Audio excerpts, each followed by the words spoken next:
Good morning. I think today's distributive property,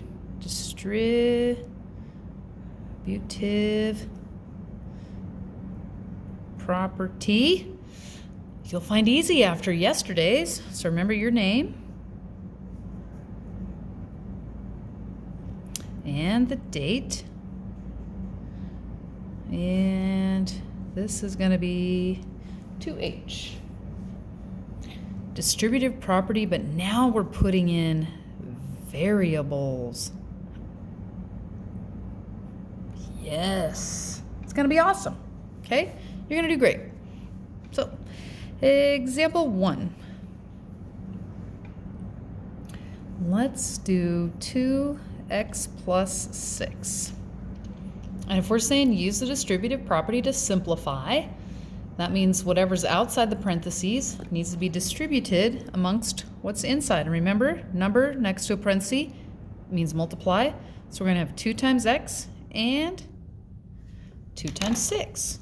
Well, 2 times x is 2 times x, and 2 times 6 is 12. What do you think? Huh? Can you handle that? That's it. We don't know the value of x, so we done. 2. How about 5y minus 8? Distribute the 5. So we're going to have 5 times y. And 5 times 8 is 40. Keep our subtraction sign. Boom. Ooh, let's try this tricky one. What? We're just going to distribute the 4. 4 means out here means multiply, so we're going to have 4 times all of that and 4 times all of that. Well, let's do the easy one first. 4 times 2 is 8. Put our subtraction sign. Now, oh gosh, what about this? Well, we haven't done a lot of this yet, but we're going to pretty soon. Here's what this means. 3 somethings. I have 3 somethings in a group. Let's draw it over here. I have 3 somethings. Well, I have 3 x's, honestly. Can we just put them as x? Let's do that. I have 3 x's. This says I have to times that by 4. Well, there's 1, 2, 3, 4. How many x's do I have now? 1, 2, 3, 4, 5, 6, 7, 8, 9, 10, 11, 12. Oh, you mean 4 times 3 is 12? Yes, Miss D. I do mean that. Isn't that easy? If you think of the variable as an actual something, life gets pretty simple. Let's try another one. How about 2x plus 3? Okay, distributive property. We're going to have 3 times that and 3 times that. So if I have 2 x's and I multiply it by 3, what's 2 times 3? 6. Okay. Now I have 6 x's. I had 2. Now I have 6 because I multiply by 3. And 3 times 3? 9. You think you're going to be able to handle this one? I don't know, guys. It could be pretty scary. Okay, let's do this. What if I said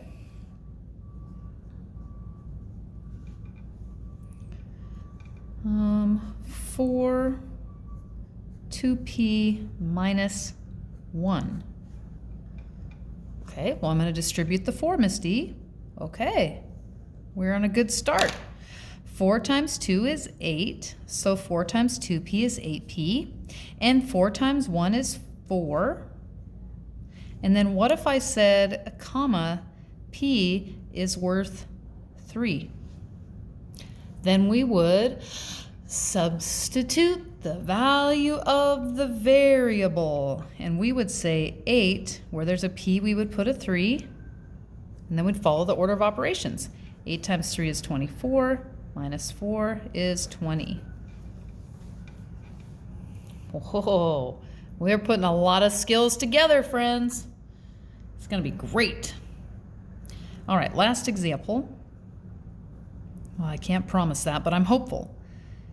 Let's say I had a rectangle, and this side I said was worth 3. And this side over here I said was worth x minus 2. How would I find the area? Well, if you remember from last week when we did formulas, it might have been this week when we did box 2F. Remember, formula for area equals length times width. Well, what's the length in this case? X minus 2. And what's the width? 3. Oh, I just learned how to do those. Oh gosh, you can't even see that. Oh man, I'm sorry. Well, now you can use the distributive property because you have your width and your length, and now you can go distribute the 3. 3 times x is 3x. 3 times 2 is 6. And the area of that rectangle is 3x minus 6. And I know this means nothing to you, but once we have a value of x, then we can find the actual area. And sometimes x will change or vary, thus the word variable. All right? So if you'll notice again, just like in the last box, I have all of this stuff neatly organized down the left. And now I could start doing my homework right here and do that on the right-hand column. It helps save paper. It makes things nice and neat.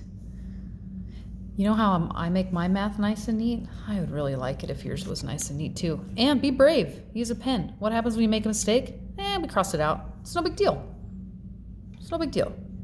Okay? So I will make the assignment for you, but you're basically going to use the distributive property to simplify expressions. Put your answer in a box.